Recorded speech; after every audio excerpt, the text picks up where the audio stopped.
কোথায় যাচ্ছ ভাবি? এই তো একটু বাজারে যাচ্ছি। আপনি এখানে? আমিও তো বাজারের দিকে যাচ্ছি। চলো তোমার বাইকে করে পৌঁছে দিই।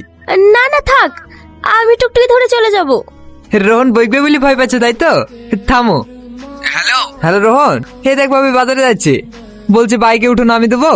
তোর ভাই যেতেই যাচ্ছে না। আমি বইবো কেন, ওই একা একা যেতে পারবে। আরে কি চলে যাবে, আমি থাকতে এইভাবে হেঁটে হেঁটে যাবে। ও অসুবিধা নাই ভাই, ওর অভ্যাস আছে। ও আমার সাথে গেলে তোর খারাপ লাগবে তাই তো?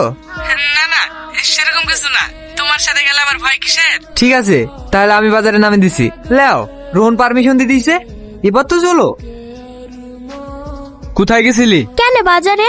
এত রাত অব্দি বাজারে কি হচ্ছিলি?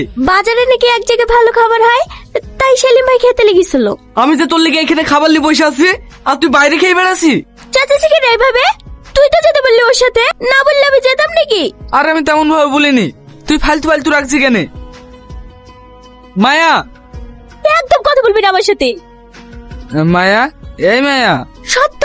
আচ্ছা ভুল হয়ে গেছে, এবারকার মতন ক্ষমা করে দে। আমাকে আর বকবি না তো? আর কোনোদিন বইকবো না। ঠিক আছে। আচ্ছা সেলিম ভাইয়ের অনেক টাকা তাই না?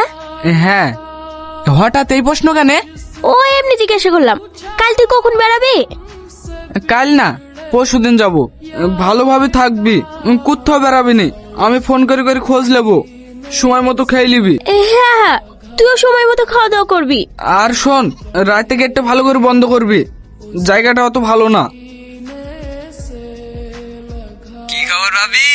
এই তো তোমার ভাই বেরিয়ে গেল, এখন ঘর সামলাচ্ছি। আজ তো রান্না বান্না হয়নি ভাবি, তোমার হাতের খাবার হলে কেমন হইতো? ভালোই হয়, কিন্তু রাতের বেলা কি করে আসবা? আমি যেতে না পারলে কি হবে, তুমি চলে আসো। আসো আসো ভাবি, ভিতরে আসো। লাও তোমার খাবার।